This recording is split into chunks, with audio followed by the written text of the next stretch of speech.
guys! Welcome to another episode of the Jules and Monty 10-year anniversary re-review here at League of Lit, where we discuss books, adaptation, and anything else we wish to talk about, and tie it to lit because we can. So excited! Today we're going to be talking about episode 7 of Jules and Monty, and we're not quite halfway, but we're getting there, which is exciting. It's been a minute since we have reminded you that it is a truth universally acknowledged that we are not a spoiler-free podcast. So if you have been spoiled in any way, we do apologize, but at the same time, we're not spoiler-free around here. So let's hop into episode 7. Now, the first line of this episode just encapsulates how I feel every day of my life. It is too early for things.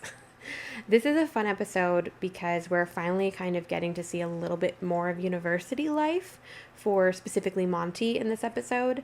Obviously, we've seen a frat party, we've kind of seen dorm life, but it's really neat to actually kind of get to go out in the wild as far as actually doing school things for once. So this is where we're getting to meet the friar, the father, religious person who is supposed to, have all of the sound advice in Shakespeare's plays. In Jules and Monty, he is simply a poetry professor, and apparently is also the academic advisor for Monty, which is fitting because when you think about how would you take something that, I mean, technically still exists. There are still friars in the world. It's just not super common that you would find that on a college university and that you would see this kind of advisement being sought out for.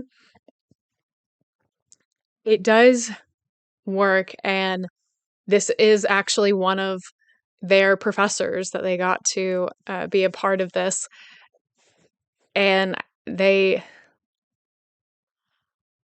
think it's just very, very well done, and how they were able to cast and whatnot, instead of it just being, oh, well, here is one of our older looking classmates that could pass off. No, this is a legit professor from Tufts University being a part of this, and I think that's really cool. Another little nod here to the sound editing, because as far as I'm aware, there's no actual sound coming out of Professor Lawrence's computer in this scene. So mixing in music and then also mixing in the sound of the Apple turn down is just a really great little moment. Also, another little note to note, and I want to say this might have been in the vlogs, it might have been in the director's commentary, but every time that the professor looks down at his computer, he's actually reading his lines because professors are very busy, and so they didn't want to, sort of tempt on his time any more than they already had, and so all of his lines were on the computer in front of him. So when you see him look at the computer and they add the little doo-doo, that means that he got an email that's added in. And I think that that's another really great moment of just paying really close attention to what's going on with your actors and knowing what needs to happen in order for your audience to still remain in the scene in a way that makes sense. So I'm curious to know, because we hope that the professor does not fall under the drunk standpoint of when we hear Shakespeare's language. And I doubt that the professor is in love. But maybe he loves his job so much that, it entices the Shakespeare language. Or maybe just the fact that he is a poetry professor and Monty has identified him as such, that is why he can get away with speaking Shakespeare's language. Because there is plenty of Shakespeare woven in of, Romeo hath not slept in his bed tonight, because Romeo was just out all night and did not go home. He was dreaming of Juliet post-balcony scene. But yeah, I'm not sure how all that's supposed to work out. But I mean, it doesn't take you out of what's going on, and I think because he's identified as a poetry professor, it gives you that sense, so you can suspend the belief that, there's no reason as to why. But I don't know. It's also really interesting to get an outsider perspective in this episode on Cliff, because Professor Lawrence has had Cliff in his class before, and as he says, Cliff requested that Professor Lawrence call him his lordship, which is wild.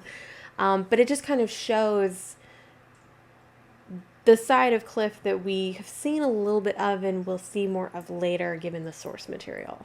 So the whole conversation about, oh, know that my heart is set upon the sister of Rich Cliff Kane, you know, it gets into the whole, okay, first of all, you have the feuds going on. And we find out kind of how much the faculty are aware of this Mu Tau Gamma Kappa Alpha Psi feud. It's clearly widely known in the same way that the Montagues and the Capulets were widely known in the Shakespeare play. So how does all of this shake out? I mean, the fact that Monty chooses to keep this in his vlog, obviously we know that it's for our benefit as the audience and this is fictional, but if you think about it in terms of reality, that would be dangerous because then that would be putting a target on his back. But maybe he's betting on the fact that he's not going, like, that the Kappas aren't really actually paying attention to what the Mu Tau Gammas are doing.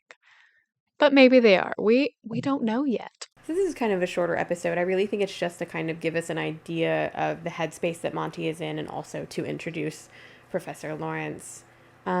And we really do see Monty is in the point of he wants to try to be with Jules. He wants to do something that is probably not necessarily a great idea because, as Professor Lawrence says, it's, they're rivaling fraternity houses. What is this a good idea?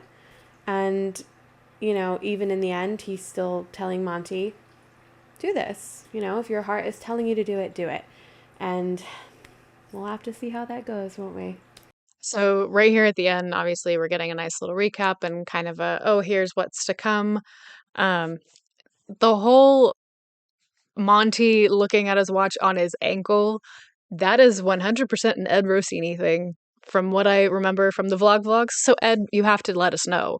Do you still wear your watch on your ankle as opposed to your wrist? I mean, I can understand as somebody who has a very severe watch tan line why you would want to do it that way, but at the same time, why do you do it that way? I don't know. But that's all that we have for episode 7.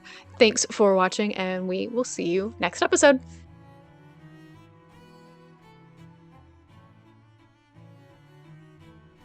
Thanks for tuning in to this very special edition of League of Lit. Make sure that you follow us at League of Lit Podcast on Instagram and League of Lit Pod on TikTok. If you have any suggestions for an episode, feel free to leave a comment at leagueoflit.tumblr.com.